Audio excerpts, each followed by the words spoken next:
Sebelum terjadinya peristiwa Isra dan Mi'raj Rasulullah SAW itu, Rasulullah mengalami berbagai macam kepahitan dulu. Jadi cukup banyak kepahitannya dulu. Jadi jangan kita kira bahwa kalau kita sudah di dalam Islam kemudian rajin ibadah, terus kita tidak diuji lagi. Bahkan mungkin lebih dahsyat ujiannya ketika kita berada di jalan kebaikan itu. Rasulullah awalnya kan sempat ditawari oleh orang Quraisy kepada Abu Thalib, kalau Muhammad itu mau jadi raja, kami angkat dia jadi raja. Jadi ditawari dulu tuh. Nah, ini pertama ujian kenikmatan dulu dikasih ke Rasulullah. Kalau Muhammad mau jadi raja, kami angkat dia jadi raja, asal dia berhenti menebarkan dakwah Islam.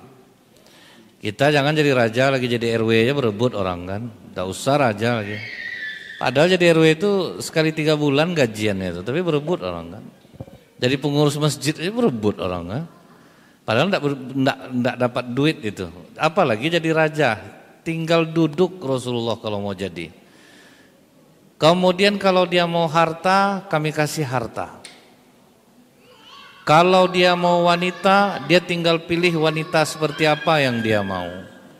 Tapi semua tawaran kenikmatan ini ditolak oleh Rasulullah. Jadi ujian ini ada namanya ujian kenikmatan, ada dalam bentuk musibah. Nah, Rasulullah pertama diuji dengan ujian kenikmatan, tapi Rasulullah tolak semua ujian kenikmatan ini. Karena ditolak oleh Rasulullah, berujunglah pemboikotan keluarga Bani Hashim. Akhirnya dimiskinkan. Ini baru ujian kesedihan. Jadi pertama ujian kenikmatan sudah ditepis, masuk ujian kedua yaitu ujian kesedihan.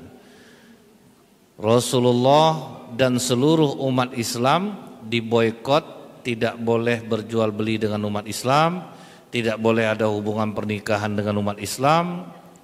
Sampai akhirnya anak Rasulullah 2 orang diceraikan oleh anak Abu Lahab, Utbah dan Utaibah. Jadi ini ujian, betul-betul ujian kesedihan. Makanya kalau kita ini mengeluh, malu kita rasanya. Sebetulnya ujian kesedihan yang kita alami ini rata-rata baru sepersekian kecil betul daripada ujian orang dalam kebaikan secara keseluruhan. Cuman kadang kita itulah begitu dapat ujian musibah itu, biasa kalau di TikTok tuh moto-moto kaki biasanya tuh kasih musik son-son sedih kan. Itu nanti slide awal tahun 2018. Nah, kan itu tuh kan. Aku tidak menyangka, itu slide kedua. Kalau rame lanjut part 2, kan itu ujungnya itu kan. Asli lemah betul kita. Jadi kita mengaji ini itu gunanya kan. Oh, ternyata ada ujian ini, ujian kenikmatan. Kemudian Rasulullah lagi lalui ujian kepedihan, dan itu bukan sebentar, 3 tahun kelaparan. Sampai Ummul Mukminin Khadijah itu harus memasok makanan dari tempat lain secara diam-diam, sehingga hartanya itu habis selama 3 tahun itu untuk umat Islam yang kelaparan. Jadi jiwa dan raga memang. Ujian kepahitan ini cukup lama, 3 tahun. Setelah lepas dari ujian kepahitan, langsung dihantam lagi dengan ujian yang ketiga. Meninggallah paman Rasulullah Abu Thalib dalam keadaan musyrik. Itu pukulan terbesar bagi Rasulullah. Bayangin aja, paman Rasulullah ini sayang kepada Rasulullah semenjak kecil. Rela pasang badan untuk dakwah Islam. Kemudian rela kelaparan selama 3 tahun sama umat Islam. Tapi enggak taunya waktu meninggal diajak oleh Rasulullah syahadat. Digelengkannya kepalanya ke Rasulullah. Enggak mau dia bersyahadat. Sehingga Abu Thalib yang banyak jasanya terhadap Islam ini meninggal dalam keadaan musyrik. Rasulullah coba meminta ampun kepada Allah. Ya Allah, ampunilah dosa pamanku ini. Banyak jasanya terhadap Islam, dia sayang kepada nabimu, rela kelaparan 3 tahun bersamaku. Sekarang dia telah wafat, ya Allah, ampunilah dosa-dosanya. Dijawab oleh Allah, tidak pantas bagi seorang nabi dan orang-orang beriman memohonkan ampun untuk orang musyrik sekalipun itu keluarganya sendiri. Jadi bagi Allah tidak ada istilah orang dalam tuh. Nah, kalau kita ya masih ada, kita main perasaan kan, segan kita. Nah, kalau Allah tidak ada, tidak mengucapkan syahadat, tidak bisa diterima. Jangankan Abu Thalib paman Rasulullah, Nabi Ibrahim aja mendoakan bapaknya juga tidak diterima oleh Allah. Itu dalam Islam ini iya ya, enggak. Sampai kata Rasulullah, Fatimah anakku pun yang mencuri akan kupotong tangannya. Nah, itu ketegasannya. Gimana enggak terpukul kan? Udah terlanjur banyak loh pengorbanan terhadap Islam, akhirnya matinya sia-sia. Mati dalam keadaan musyrik. Apa kata Rasulullah? Pamanku ini diletakkan Allah di neraka yang paling ringan, yaitu dipasangkan sendal di kaki, mendidih otak di kepala. Itulah hukum neraka yang paling ringan. Datang orang bertanya, Ustaz macam dah pernah ke neraka? Kadang kan kalau dengar kajian-kajian orang itu kan, karena dia menyampaikan macam pernah lah ke neraka. Ya. Sama dengan begini, ada anak ini belum nikah, Ustadz dia, tapi dia masih muda. Cuma karena ceramahnya bagus, diminta orang untuk nasihat perkawinan, padahal dia belum nikah gitu. Tapi ceramahnya enak. Jadi dia nasihatilah dalam pernikahan itu kan, berumah tangga itu harus penuh kesabaran, namanya kita menempuh hidup baru, macam-macam lah disampaikannya, bagus lah. Habis dia ceramah, datang ustadz-ustadz yang senior hadir di sana. Dek sini dulu katanya ke ustadz yang muda nih. Udah nikah awak tuh? Belum lagi Buya. Kok berani nyampaikan nasihat perkawinan, rumah tangga yang baik, bagaimana rumah tangga Rasulullah? Tidak boleh, kalau kita belum mengalaminya jangan coba menyampaikan. Langsung ustadz muda nih bilang, hari itu Buya ceramah kematian padahal Buya belum pernah mati gitu. Baru terdiam Buya. Kadang kami di kalangan ustadz-ustadz ini jangan dikira tidak ada juga iri hati, hasad, dengki itu. Ada. Jadi dia bisa menyerang siapa saja iblis ini. Kalau kita tidak waspada ngeri kita. Nah jadi begitulah informasi dari Rasulullah mengenai azab pamannya di neraka. Berarti tambah lagi ujian kesedihan Rasulullah, meninggal paman. Baru 3 hari paman beliau meninggal, Ummul Mukminin Khadijah pula jatuh sakit.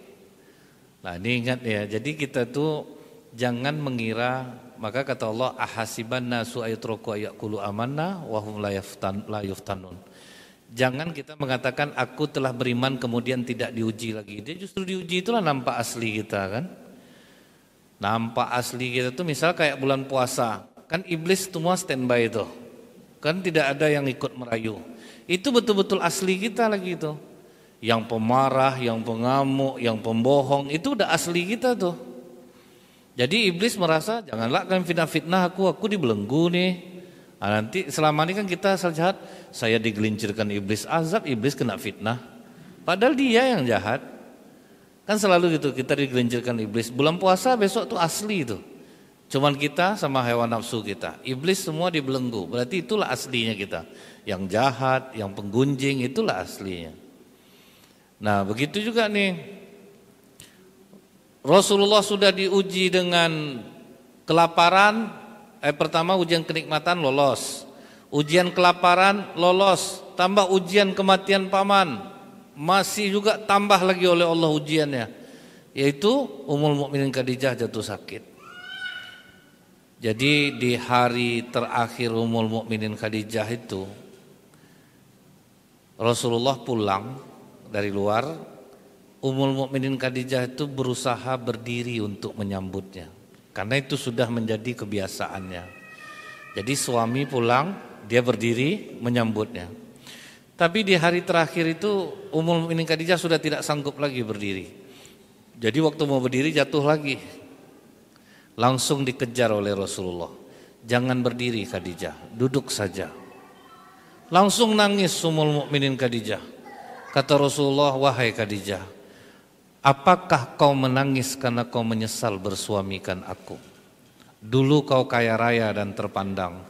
Semenjak kita menikah hartamu habis, kau tidak lagi dihargai orang. Kata Ummul Mukminin Khadijah, tidak ya Rasulullah. Aku menangis karena perjalanan dakwahmu masih panjang, sementara aku tidak punya harta lagi untuk menolongmu. Kalau aku mati terlebih dahulu ya Rasulullah, dan kau akan berdakwah menyeberangi lautan, gali kuburku, susun tulang belulangku, jadikan jembatanmu. Itu yang tidak bisa dilupakan oleh Rasulullah. Kalau istri kita sakaratul maut, pesannya, abang jangan coba nikah lagi. Sempat nikah abang gentayangan aku tiap malam, tengoklah bang, tegak aku di lemari ini ya, tuh bergantung aku dekat gorden tuh. Pokok aku bikin tak nyaman, susah loh. Yang seperti Ummul Mukminin Khadijah itu ya, susah. Makanya kata Ummul Mukminin Aisyah, sebanyak itu istri Rasulullah hanya Ummul Mukminin Khadijah yang membuat dia cemburu. Padahal Ummul Mukminin Aisyah tidak pernah jumpa dengan Ummul Mukminin Khadijah dan tidak kenal, tapi saking seringnya Rasulullah menyebut namanya. Karena memang Aisyah mengakui bahwa Ummul Mukminin Aisyah itu sangat lebih di hati Rasulullah. Kayaknya satu-satunya lah cintanya itu hanya untuk Ummul Mukminin Khadijah. Nah, meninggal paman, ditambah lagi ujian meninggal istri. Jadi disebutlah tahun ini dengan tahun kesedihan Rasulullah karena bertubi-tubi.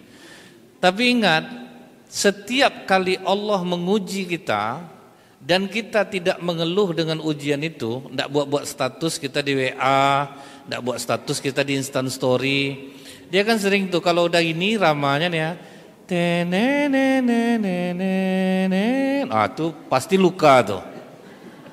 Ingat abang ya, Allah tidak tidur, itu tulisannya tuh. Tuh foto dia pakai jilbab dari belakang difotokan kan.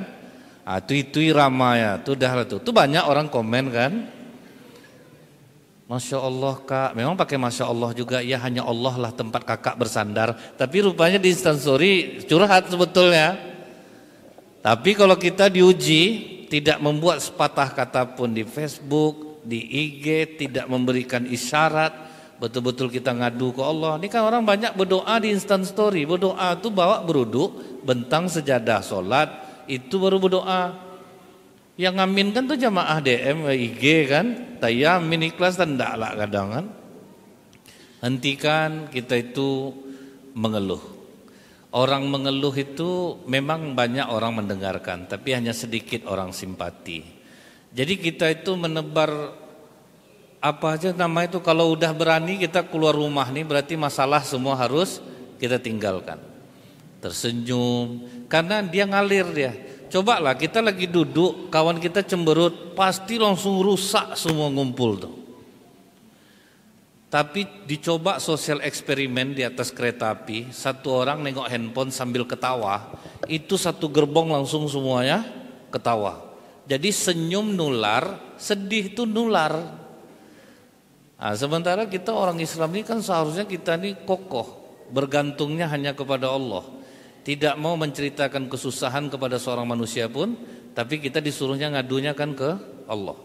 Nanti Allah yang kasih jalan keluarnya. Rasulullah tidak ada curhat sama siapa-siapa. Betul-betul Rasulullah berpasrah diri kepada Allah. Ketika diuji Rasulullah tidak bercerita macam-macam. Rupanya kalau kita diuji kita tidak mengeluh, wa mislahum ma'ahum rahmatan minna. Allah lipat gandakan kembali. Berapa yang hilang, lebih daripada itu akan dihibur oleh Allah. Rupanya apa hiburan Allah? Diajaklah Rasulullah jalan-jalan. Nah itulah yang melatar belakangi peristiwa Isra dan Mi'raj ini. Cuman wisata Rasulullah ini wisata religi. Wisata religi itu tahu, wisata yang untuk menghilangkan kesedihan di hati kita. Misalnya nih, kita kalau sakit kan selalu merasa sakit kita lebih parah daripada orang lain. Itu sering tuh, kau tuh tidak merasakan kau sakit kayak aku nih. Seolah-olah sakit dia tuh paling berat lah di dunia nih. Wisata religinya kemana? Ke rumah sakit. Pergi jalan-jalan ke rumah sakit tuh banyak lebih parah, senyum aja orang semuanya. Gak ada dia mengeluh-ngeluh. Pernah satu malam Ustadz duduk sama pengurus masjid, satu gulanya biasa aja tapi ngeluhnya banyak. Wah, kalau udah kena gula nih Ustaz, rupanya yang di sebelahnya tahu, saking tingginya gulanya udah bawa insulin dia kemana-mana. Kalau saya Ustaz sekitar 7 kali lah nyuntik tiap hari. Tapi santai orangnya, Bapak tidak sedih Pak. Bersyukurnya saya Ustaz, saya dimampukan Allah untuk beli obatnya. Itu disyukurinya. Kalau yang satu lagi deh Ustaz, entahlah. Kita coba ya, kalau nanya ke orang, apa kabarnya? Alhamdulillah oke. Terus dia ceria aja, itu akan ngalir ke kita. Ini baru tiba, apa kabar bang? Nggak tahu lah aku lagi. Itu langsung rusak mood orang dibuatnya itu.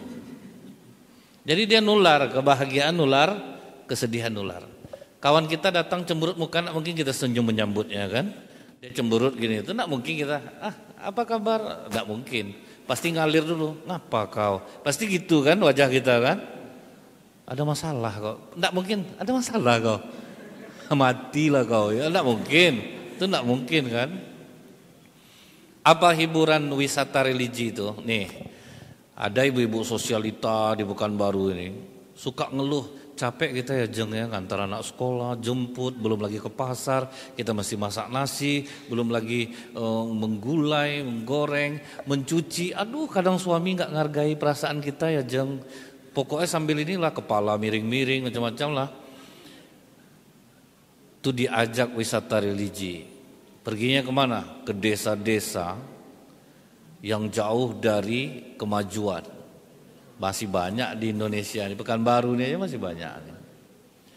Nampak perempuan sedang menggendong anak kecil, baskom di tangan kanan, penuh kain, jalan kaki pergi nyuci. Udah enggak penderitaan ibu sesusah perempuan tuh. Pergi nyuci aja harus jalan kaki sejauh itu, anak digendong, wajah senyum sumringah. Iya lebih parah lah orang dari kita lagi. Jemput anak jalan kaki, pergi ngantar jalan kaki, pulang jalan kaki, wajah senyum.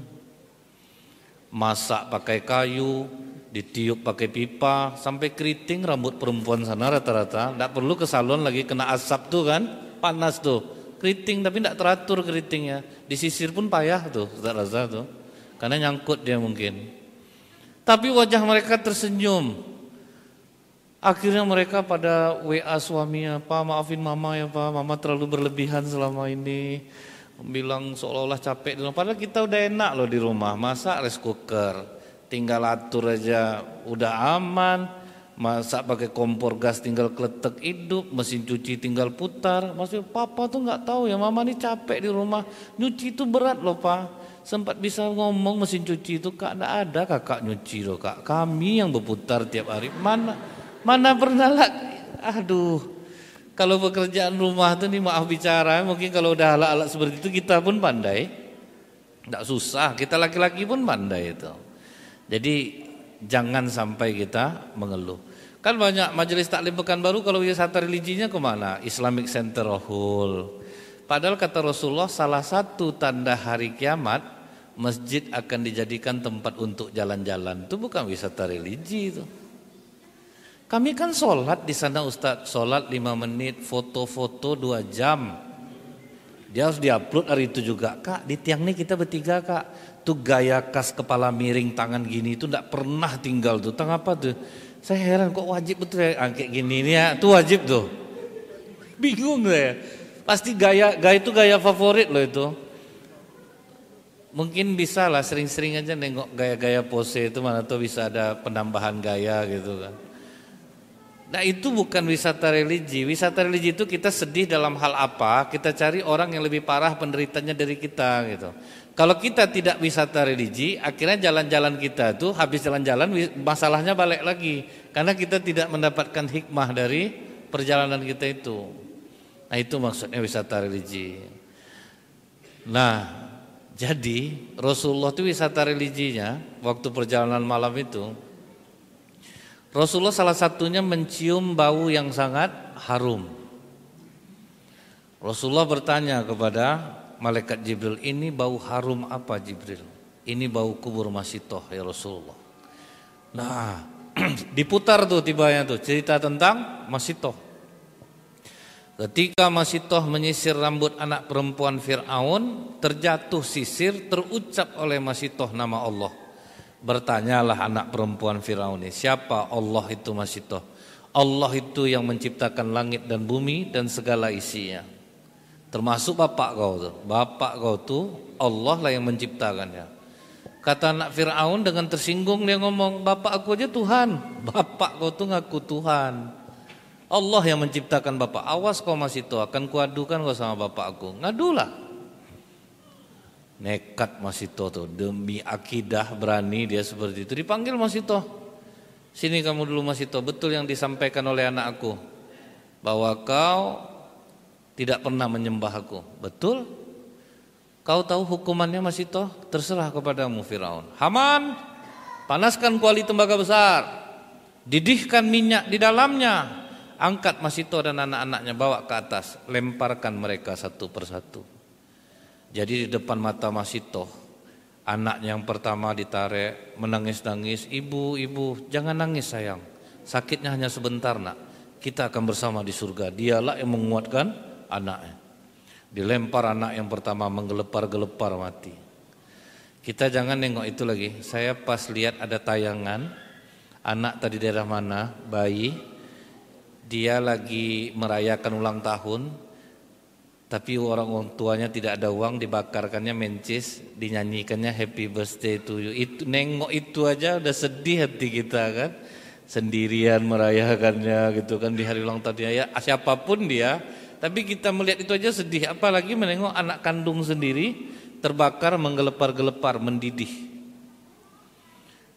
Kemudian ditarik anak yang kedua, tetap Mas Ito mengatakan, jangan takut nak, kita akan bersama di surga.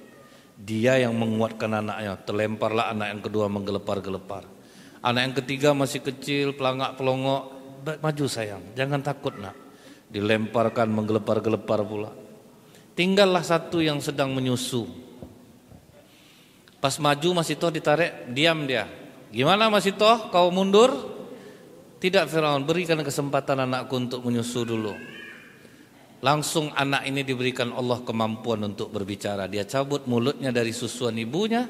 Dia katakan, jangan takut ibu, jangan fikirkan aku, kita akan bersama di surga. Itulah yang membuat dia kuat itu. Langsung terhibur hati Rasulullah. Aku kehilangan paman, kehilangan istri.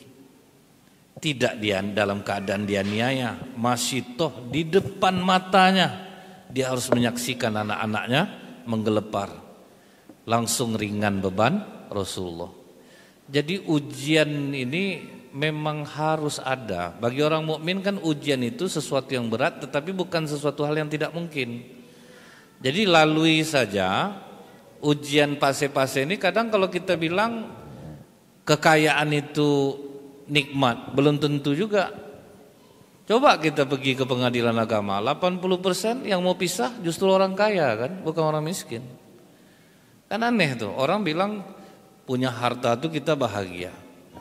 Jadi saya kalau ketika jenuh, saya penghibur hati itu pasti di lapas kelas 2. Lihat orang yang dulu dihormati, pintu mobil dibukakan, harus duduk di dalam masjid, tidak bisa kemana-mana. Itulah penghibur hati.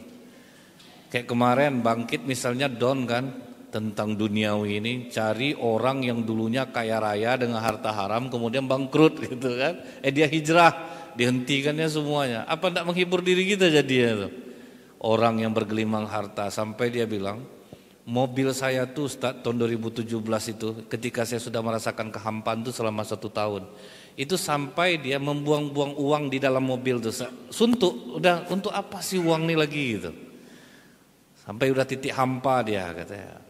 Akhirnya waktu saya putuskan berhenti itu ujiannya justru malah berat dari keluarga terutama yang biasanya selalu ada jadi tidak ada. Udah banyak tantangannya tapi akhirnya bisa dia lalui dari 2017 sampai sekarang 2023 tanpa harta lagi. Yang ada cuma sepeda motor, semua udah lewat terjual. Jadi jangan kita menganggap bahwa harta itu bukan ujian. Nah, kan orang sering gitu.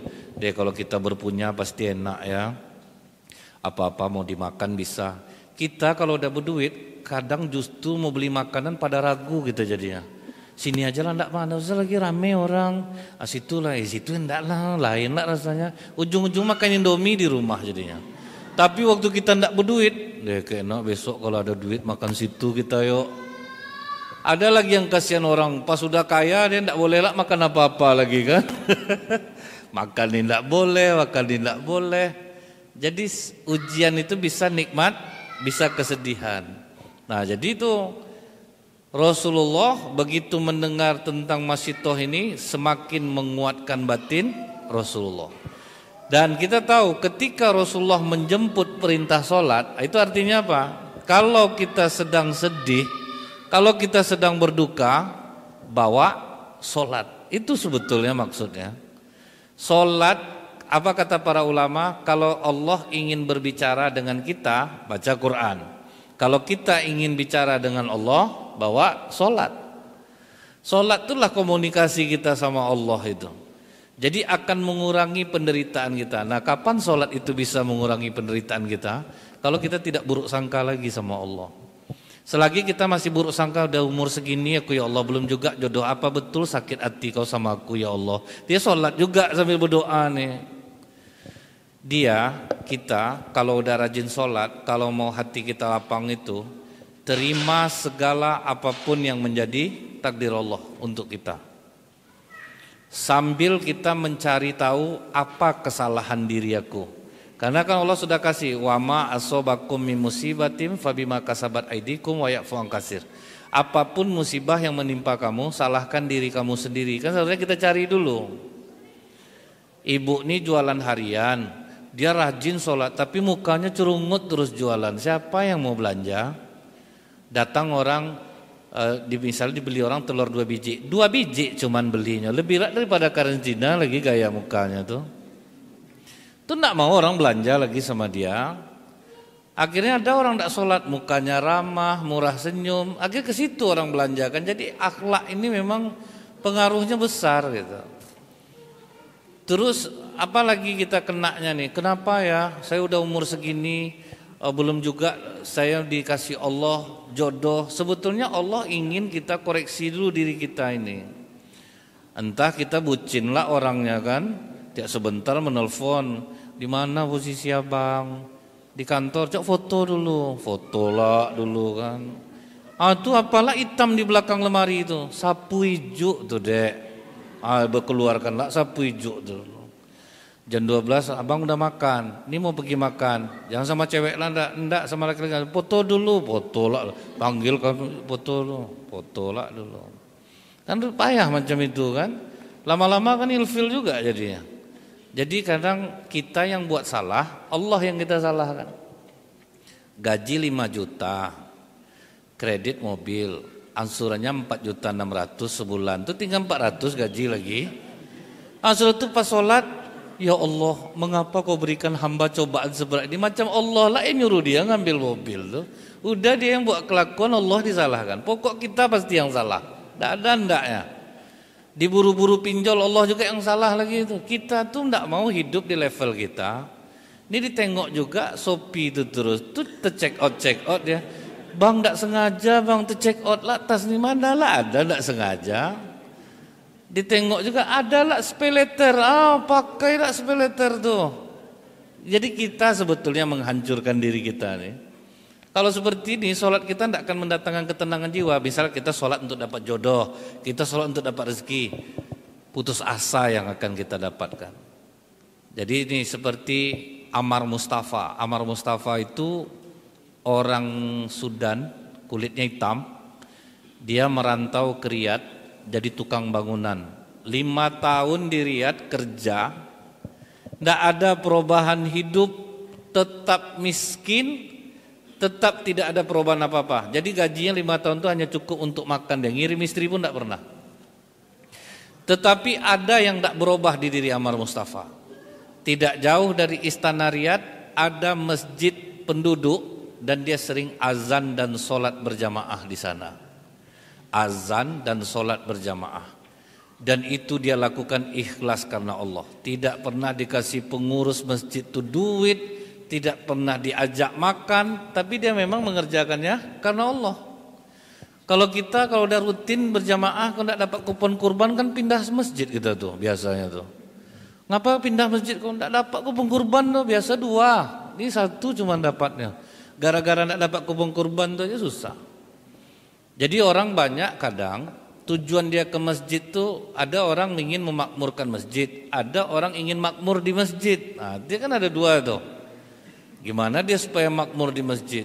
Sebulan Ramadan ndak beli kolak dari luar, diumumkannya di masjid kan, Pak buatlah program buka puasa. Kadang kasihan kita Pak, ada orang ndak sempat pulang, ndak dapat, padahal dia mau menyelamatkan lambung dia.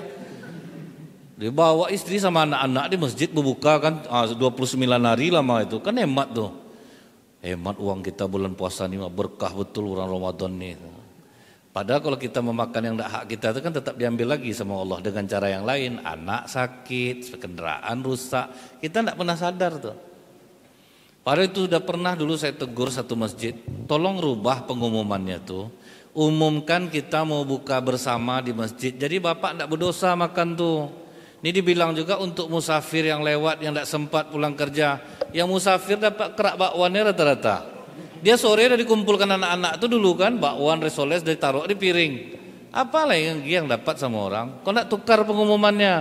Berdosa kalian makan nanti. Jadi akhirnya mereka ketika lewat bulan Ramadan ada kesusahan, ada musibah. Seharusnya kan mereka tahu kan, berarti Allah ngambil lagi apa yang sudah dia buat. Nah, Amar Mustafa ini 5 tahun azan di sana, sholat berjamaah, ujiannya berat. Tidak pernah ditawari pengurus makan, tidak pernah dikasih uang. Karena memang dia bukan untuk itu. Dia kerja, dia tukang bangunan. Kemudian setelah 5 tahun dia di sana tidak ada perubahan, akhirnya kawan-kawannya ngumpul.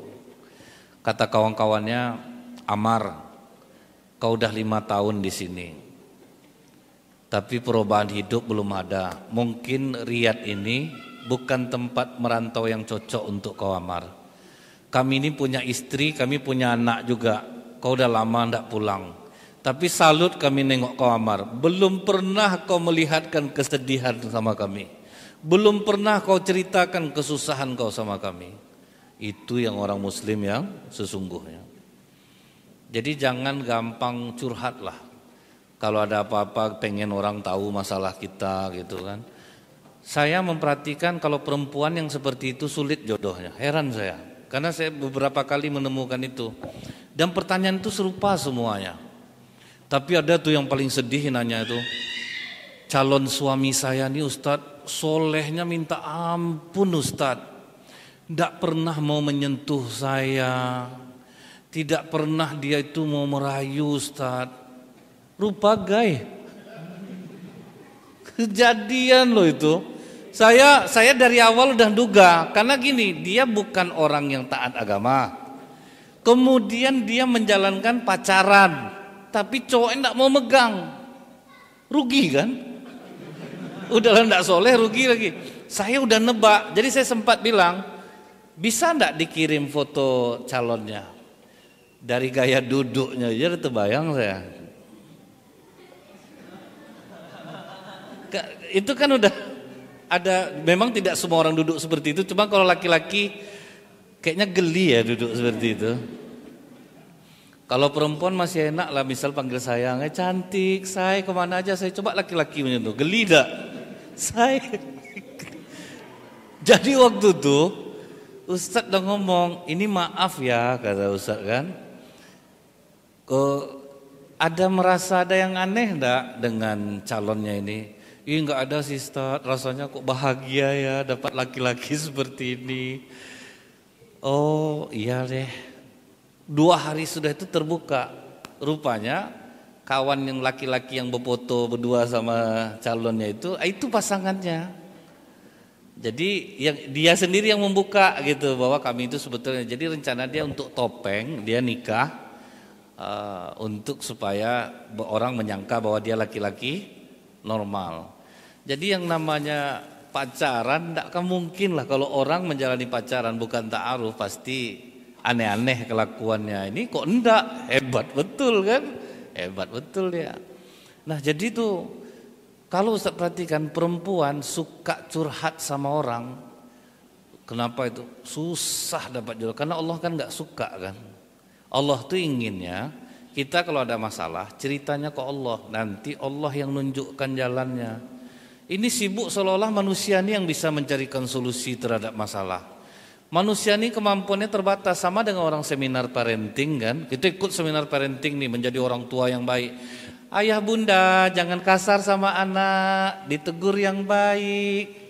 Kalau cocok anaknya enak, kalau enggak macam ulat kelakuannya. Ayo sayang main di luar ya nak ya, jangan ribut di masjid. Macam ulat kelakuannya, makin dipanjatnya ini ya. Jadi tergantung juga. Ada anak itu yang bisa kita dengan ketegasan. Kalau ini dengan lembut bisa, enggak bisa disamaratakan. Kalau lembut semua, itulah perbedaannya. Kalau orang tua yang seminar parenting, kalau nelpon anak gadisnya, kamu di mana sayang? Lagi di rumah teman mah. Udah makan belum? Belum mah, makan ya sayang ya. Itu saldo masih ada. Ya udah nanti mama transfer. Jadi pulangnya jam berapa sayang? Mungkin malam mah. Oke, hati-hati ya sayang ya. Makanya jadi kurang ajar tuh anaknya tuh. Tapi kalau orang tua Minang gitu, di mana kau? Ndak pulang kau menjelang sore, kuantar baju kau ke sana ya. Tengoklah kau. Ndak menolong kau, otak kau di mana? Orang tua kau masak di rumah cuci. Nah rata-rata ini kan kita anggap kasar ya. Itu yang jadi rata-rata. Yang dikemek-kemek sayang, akhirnya baru masuk kerja 3 hari, berat pak nggak sanggup. Dia dibanding papa aku aja nggak pernah gitu kan aku di rumah. Tuh makanya anak sekarang ini aneh, kerja mudah berhenti gitu. Aneh tuh. Kalau dulu tuh kan kita sampai kan jadi anekdot sama orang. Anak 80-an, kamu udah ngerjain PR? Belum, berdiri kamu. Ya bu, saya salah bu. Anak tahun 90-an, kamu ngerjain PR enggak? Enggak bu. Keluar kamu. Ya bu. Anak 2000-an, kamu bikin PR. Kemana pikiran kamu? Kamu ini memang selalu telat. Udah telat gak bikin PR kamu lagi. Langsung buka HP. Hai guys, aku mau cerita.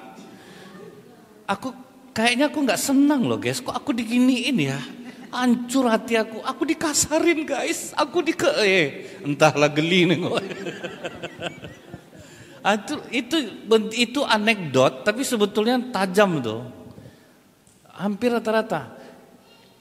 Baru tahun ini terdengar ada orang lulus jadi PNS mundur rame-rame, baru tahun ini.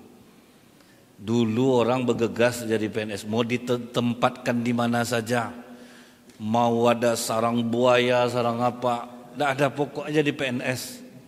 Tahun ini baru kita mendengar orang jadi PNS mundur, sampai 400 orang.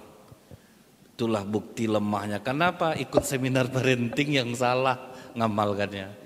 Sama dengan kita dengar pengajian, bapak sama istri tirulah Rasulullah. Rasulullah itu di rumah banyak tersenyum bapak, sayang sama istri. Bapak ini udah 20 tahun nikah wibawa terus di rumah, pendiam. Tahu-tahu balik pengajian, sayang, takut istrinya langsung.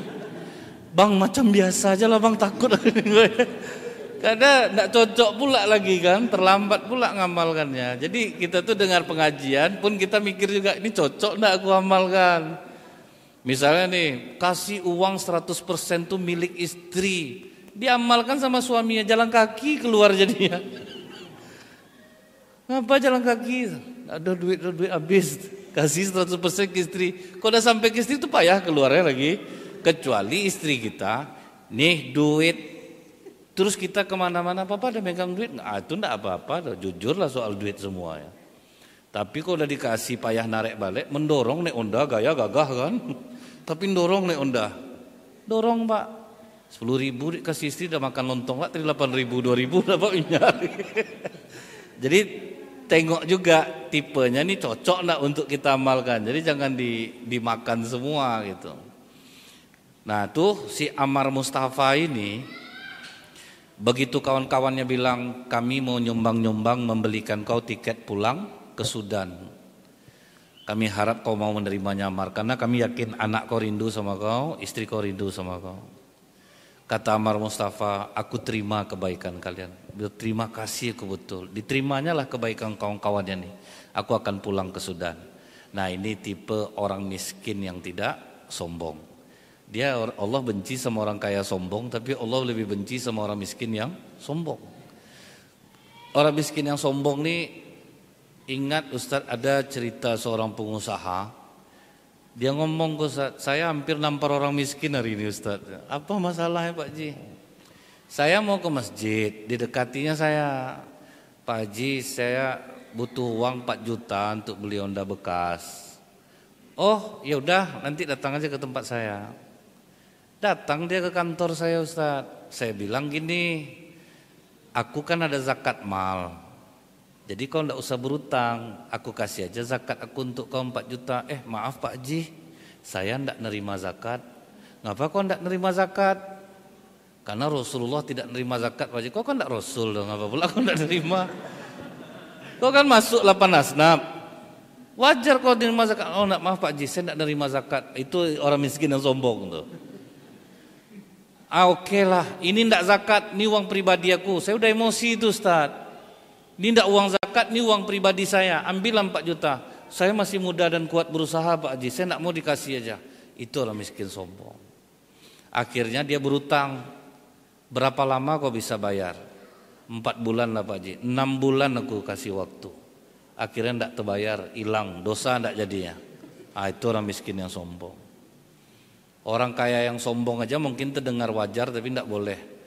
Ada orang kaya dikasihnya orang miskin duit, didoakan sama orang miskin tuh, ya Allah murahkanlah rezeki bapak. Enggak usah lah, saya kamu doakan lagi, untuk kamu aja lah doa tuh, kalau saya udah kaya. Itu aja udah sombong kan. Bayangin Ustadz udah serapi nih, ada pernah tuh atuk pas keluar masjid, Ustadz saya terniat mau ngasih Ustadz duit 15.000 Ustadz. Saya terima, makasih banyak ya tuh ya, saya terima duit atuk. Senang enggak hatinya?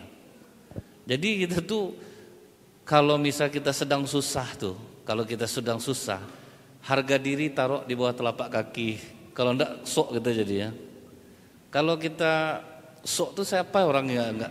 Tentu orang enggak suka jadinya kan. Nah, Ammar Mustafa dikasih ongkos diterimanya.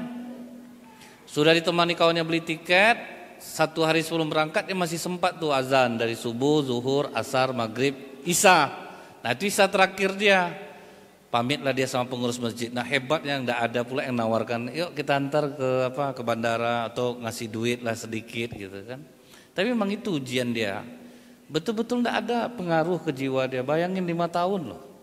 Kita aja waktu Covid banyak imam paripurna yang enggak nerima gaji. Irama aja udah lari semuanya. Irama azan lari, irama sholat lari. Itu 3 bulan ini enggak pernah nerima sama sekali loh. Jadi memang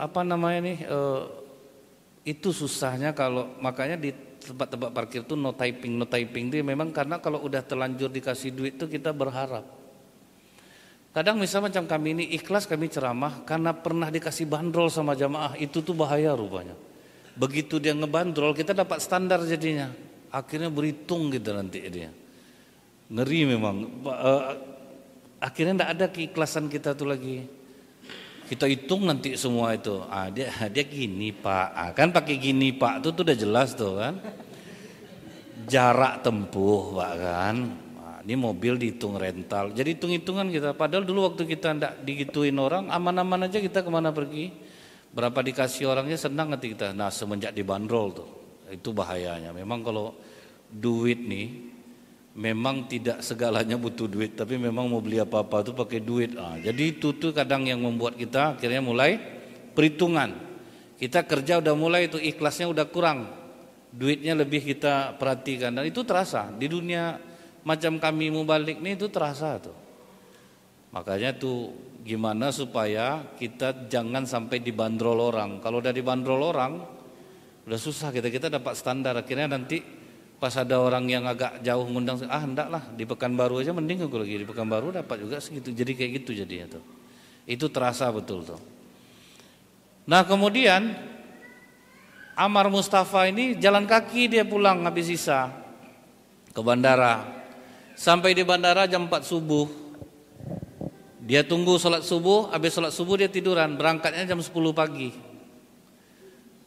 Tiba-tiba jam 8 terdengar pengumuman, Ammar Mustafa tujuan Sudan ditunggu di ruang VVIP. Karena berulang-ulang, ini nama aku nih. Pergi Ammar Mustafa ke situ, rupa ada orang tegap-tegap 2 orang. Pangeran mau jumpa. Masuk dia ke dalam. Ada apa pangeran? Kau mau pulang Amar? Iya Tuhan. Sudah berapa lama kau di Riyadh? 5 tahun Tuhan. Berapa paling besar gaji kau dapat? Tidak tentu juga Tuhan, karena kadang ada, kadang enggak juga. Jadi gini Amar, 5 tahun aku mendengar suara kau dari Masjid Istana. Subuh tadi udah tidak terdengar lagi, risau hati aku. Rupa sering dengar. Jadi makanya azan tuh ikhlas aja lah. Tapi yang bersuara bagus, kalau yang buruk jangan azannya. Berdosa orang nanti. Ya kadang kan adalah orangnya apa namanya, entah pede terlalu tinggi, entah tidak sadar diri, bingung juga lah gitu. Suara macam serinai di bantainya azan kan, lemas orang mau ke masjid itu jadinya. Jadi apa kata pangeran ini? Ini uang 84.000 real, hampir 200 juta. Kamu pulang ke Sudan, kasih senang anak, kasih senang istri. Setelah 3 bulan nanti saya kirim tiket, bawa istri, bawa anak, pindah kau ke Riyadh. Kau jadi muazzin di Masjid Istana Riyadh. Itu minimal gaji berapa tuh? 75 juta enggak kemana tuh 1 bulan. Tapi setelah berapa tahun dia sabar, tidak pernah mengeluh? 5 tahun. Diuji oleh Allah. Prinsip Ammar Mustafa, terserah mau kau apakan aku ya Allah. Asal kau ridho, aku ridho. Mau kau parahkan hidup aku enggak masalah. Yang sholat tidak akan aku tinggalkan. Yang azan ini tidak akan aku tinggalkan. Nah kita bisa enggak seperti itu? Ini 3 bulan baru jamaah kan udah banyak lah, minta tak tanggung lah banyak lagi ke Allah. Akhirnya kita tuh nanti putus asa jadinya. Makanya sholat kita tidak bisa menenangkan jiwa. Tapi kalau kita lihat orang dalam penjara sholat, rata-rata tuh menjiwai semua tuh, karena mereka udah banyak dosanya berkurang, enggak mencari harta lagi. Apa mau dibuat di dalam itu? Itu yang membuat mereka tenang di saat dunia ini sudah terlepaskan dari pikirannya. Jadi kita tuh sholat minta sabar, minta sehat. Kalau kita minta rezeki boleh, tapi jangan ngotot gitu. Karena Allah itu mengabulkan doa kita pada saat dan waktu yang tepat. Ini misalnya nih, kita jangan pernah curhat lagi ke manusia. Ini yang sulit-sulit jodoh, jangan pernah ceritakan kepada manusia. Pokoknya betul-betul cerita sama Allah. Saya karena udah banyak nih kejadian. Setiap saya lihat laki-laki yang suka banyak cerita, narasumbernya terlalu banyak untuk gimana ya, aku ini kayak mana ya, nanya Ustadz nih, nanya Ustadz ini, susah jodohnya. Karena Allah marah sama dia, kok enggak ngasih ke aku ya? Kau punya masalah kok seolah-olah manusia yang bisa ngasih kau solusi. Nah perempuan itu udah bertahun-tahun saya udah bilang, hentikanlah menceritakan ini ke banyak orang. Jadikanlah Allah tempat bersandar. Kami ini berapalah kemampuan kami untuk bisa menjawabnya. Pertanyaan itu terus kan. Maulah rasa kau nak nikah aja sama saya, kan selesai masalahnya. Takutnya itu mungkin ditunggunya kan. Kok belum juga terucap sama Ustadz nih, padahal aku udah mau, mungkin itu kali ya.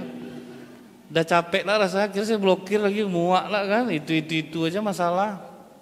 Jangan pernah ceritakan, curhat masalah rumah tangga kita, istri kita, kemudian yang sulit-sulit jodoh, ceritakan kepada Allah. Kurang-kurangi di media. Saya bangkitlah takut saya semenjak Hasan Abid menghapus seluruh akun media sosialnya itu, sempat juga kepikiran saya tuh.